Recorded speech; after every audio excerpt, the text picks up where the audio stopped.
Menteri Pertanian Republik Indonesia buka aduan bernama Lapor Pak Amran. Ya, melalui kanal ini masyarakat dapat melaporkan berbagai masalah krusial di sektor pertanian dengan identitas pelapor yang dijaga kerahasiaannya.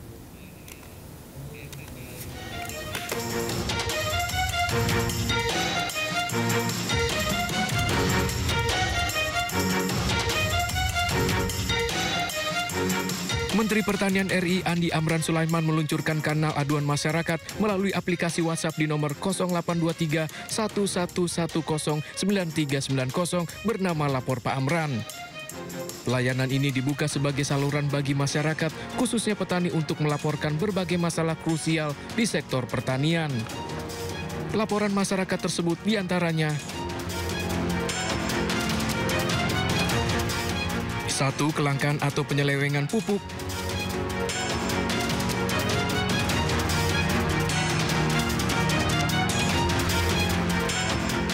2. Dugaan praktek mafia dan korupsi.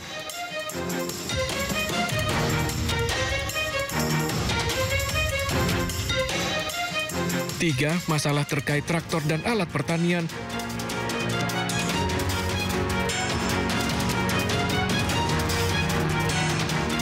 4. Penipuan jual beli alat pertanian.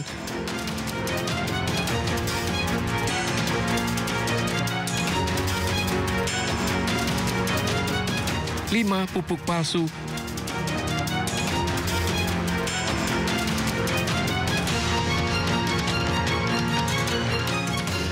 Segala bentuk penyimpangan yang merugikan petani.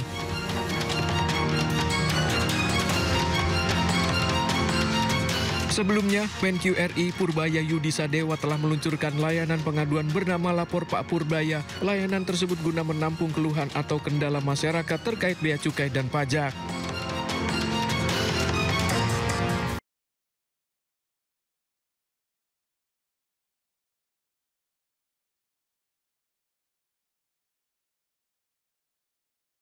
Pemirsa, dalam waktu dekat Polda Metro Jaya akan menggelar perkara kasus tudingan ijazah palsu Presiden ke-7 RI Joko Widodo. Kasus tudingan ijazah palsu Presiden ke-7 Joko Widodo terus berlanjut. Polda Metro Jaya menyebut bahwa penyidikan masih berlangsung sesuai dengan standar operasional prosedur atau SOP dan dilakukan secara hati-hati. Penyidik juga terus berkoordinasi dengan jaksa penuntut umum, bahkan hingga kini sebanyak 117 saksi dan 11 terlapor sudah dimintai keterangan. Dan dalam waktu dekat polisi akan melaksanakan gelar perkara.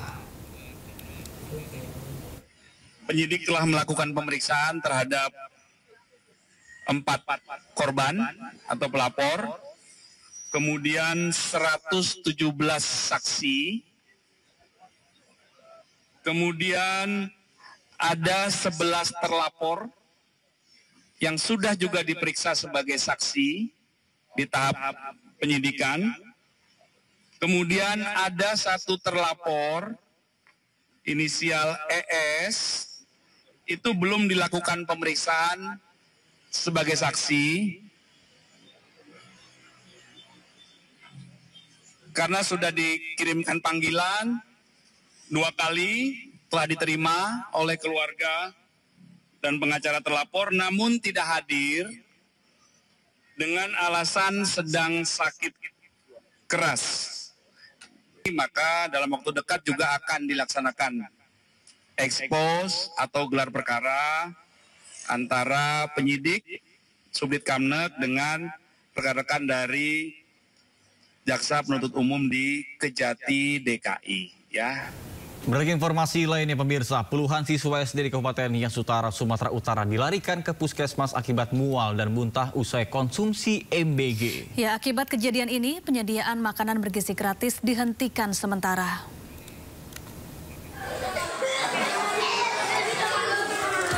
Inilah cuplikan video beredar di media sosial memperlihatkan puluhan siswa sekolah dasar di Kecamatan Sawo, Kabupaten Nias Utara, Sumatera Utara dievakuasi dari ruang kelas ke mobil ambulans untuk mendapatkan pertolongan perawatan di puskesmas diduga keracunan usai mengkonsumsi makan bergizi gratis. Sesak napas, sesak napas.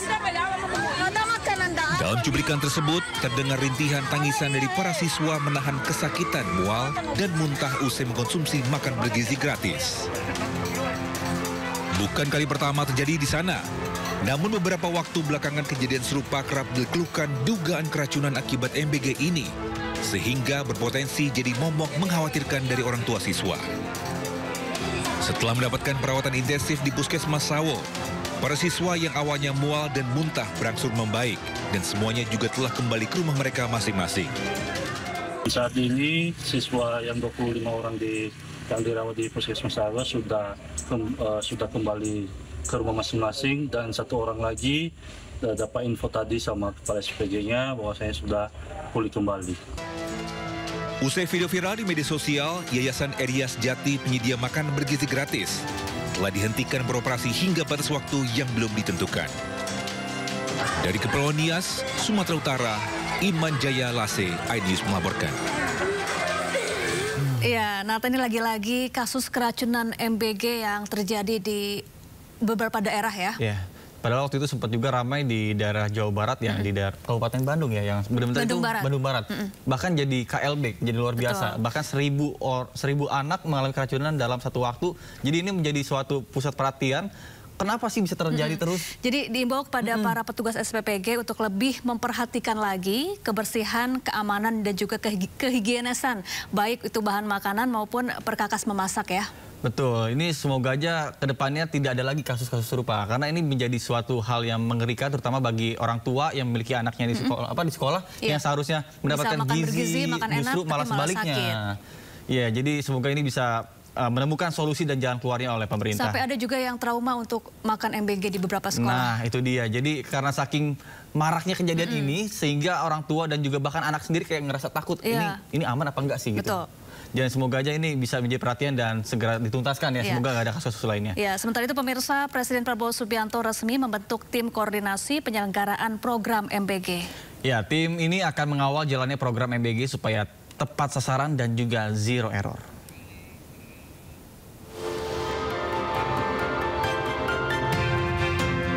Sejak diluncurkan 6 Januari lalu, program makan bergizi gratis terus menjadi sorotan. Pemerintah terus memperbaiki program unggulan Presiden Prabowo ini. Evaluasi pun terus dilakukan setiap minggunya. Presiden Prabowo inginkan program MBG Zero Error atau tanpa kesalahan. Tak hanya itu, Presiden Prabowo mengeluarkan keputusan Presiden nomor 28 tahun 2025. Dalam Kepres ini, diatur pembentukan tim koordinasi penyelenggaraan MBG. Ratas pun digelar untuk memastikan program MBG berjalan lancar. Untuk tim koordinasinya sudah keluar hari ini, jadi itu sudah wilayahnya Pak Menko Pangan. Saya sebagai Kepala Badan Gizi bertugas untuk menyelenggarakan program makan bergizi gratis, sementara untuk koordinasi terkait dengan rantai pasok, kemudian pengawasan, monitoring, keterlibatan instansi lain, kementerian lain, lembaga lain, itu di bawah koordinasi Menko Pangan. Tim ini diketuai oleh Menteri Koordinator Bidang Pangan Zulkifli Hasan. Menko Bidang Pembangunan Manusia dan Kebudayaan Pratikno menjadi Wakil Ketua 1. Sementara Wakil Ketua 2 diisi oleh Menko Bidang Pemberdayaan Masyarakat Muhaimin Iskandar. Wakil Kepala Badan Gizi Nasional Nani Esdeyang ditunjuk sebagai Ketua Pelaksana Harian. Selain jajaran pimpinan, anggota tim koordinasi MBG diisi oleh jajaran Menteri Kabinet Merah Putih, Mensesnek Prasetyo Hadi, hingga Menteri Keuangan Purbaya Yudi Sadewa berada dalam susunan anggota tim ini. Tim Liputan iNews melaporkan. Pemirsa, Menteri Keuangan Republik Indonesia Purbaya Yudi Sadewa melakukan inspeksi mendadak ke tempat penimbunan pakaian di Cikarang, Jawa Barat pada hari Sabtu. Ya, dalam kunjungan ini, Purbaya memastikan pengawasan terhadap rokok ilegal dan pakaian impor berjalan efektif. Purbaya pun memeriksa langsung kontainer berisi pakaian bekas yang berhasil diamankan petugas Bea dan Cukai.